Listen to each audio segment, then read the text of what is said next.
Well, well, well. It seems this town is big enough for the two of us. Here in bright and sunny Texas, we offer all our guests with a complimentary pair of sunglasses. And feel free to invite your friends because tonight we're playing poker. Texas Hold'em to be exact. Wait, what's that? You don't know how to play? Lucky for you, I'm going to teach you the basics. And I might teach you a thing or two while we're at it. When playing poker, there's three things you want to keep in mind. First, we're going to fold over to what you need to play the game and the equipment. Next, we're going to flip over to the demonstration and teach you how to play the game. Where finally, we're going to shuffle over to the benefits it has on society. All right. Now, before we get any deeper, I'm going to go over the equipment and preparations. When playing poker, you want to make sure you have a 52 card deck, standard deck, nothing special. This one will work great. You also want to make sure you have a source of currency. For today's purposes, we're going to use normal poker chips. Not to mention, you're going to need some friends to play with while you're at it. And finally, you're going to need some nice sunglasses to protect you from any heat that might take place at the table. All right. Now, before we get any deeper, I'm going to go over some of the basic terminology that goes on in the game. First, we have the pot. This is all the chips that are played in the round, and they go towards the center of the table. Whenever someone bets, it goes towards the pot. The winner of the round wins the pot. Next is your hand. These are the two cards that you're dealt at the beginning of the round, and they stay in your hand until the beginning of the next round. Finally, we have the community cards. There's 5 community cards, and these are the cards that can be accessed by all and any players in the game. Now it's time to go over how to actually win. When it comes to playing the game, your goal is to have the best hand out of everyone else at the table, or by making everyone else forfeit the round.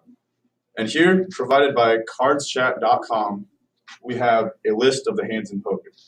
And it ranks them from lowest to highest, high card being the lowest, royal flush being the highest. Now, let's get a demonstration going. Can I get an audience member to join me on stage?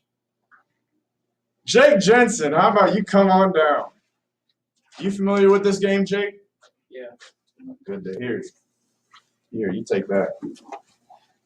All right, we're going to have us a little poker session. And the first thing, as you should know if you play poker, every person in the game wants to make sure they're sitting in a circle around the table and they can see across from the table. Next, you're going to want to designate one person, doesn't matter who, to be the dealer. For today's situation, I'm going to be the dealer. Dealer is in charge of shuffling the cards and handing them out to the players. So, first you're going to want to do a quick shuffle, and then you're going to hand the cards out, starting with the person to your left until each person has 2 cards in hand. So let me give it a quick shuffle.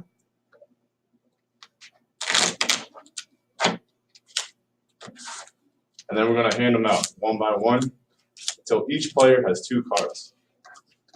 So for today's purposes, we're going to have the cards face up so you guys can see what we got. So Jake here has 2 queens in hand, which means he automatically has a pocket pair, which is a really good hand in poker.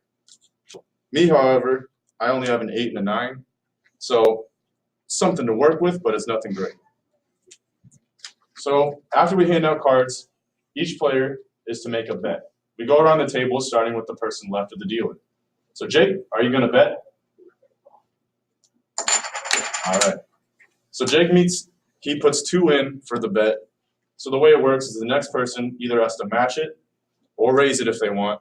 If not, you fold your cards, meaning you forfeit the round and you're out.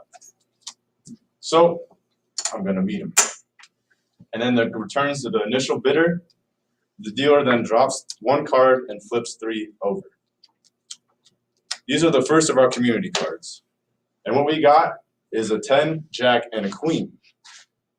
This means Jake right now has a 3 of a kind, which is pretty good. Me, however, I got a straight. So I'm winning this one, but he doesn't know it yet. So Jake, you gonna bid? He's all in. I matched that, and then now that we're all in, the dealer is only left to do another round, for one more stage. You drop a card, flip it, and we got a 7, so it doesn't help at all. Since we're all in, no more bidding. Do one more card. So our 5 community cards are out, and this one's a 4. Doesn't help at all, so we flip and we show what our cards are. So Jake's got a 3 of a kind, and I've got a straight. And since mine's higher, I win the round. So these are mine, and Jake leaves crying. But thank you for playing today, Jake.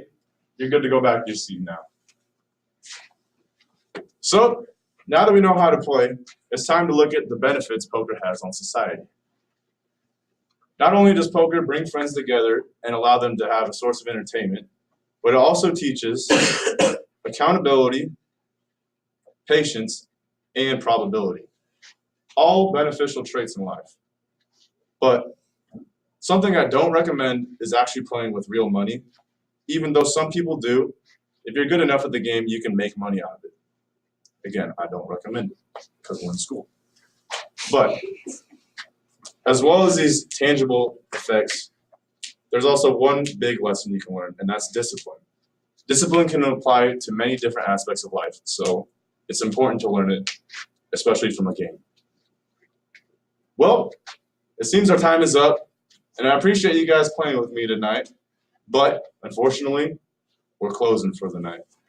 Thank you.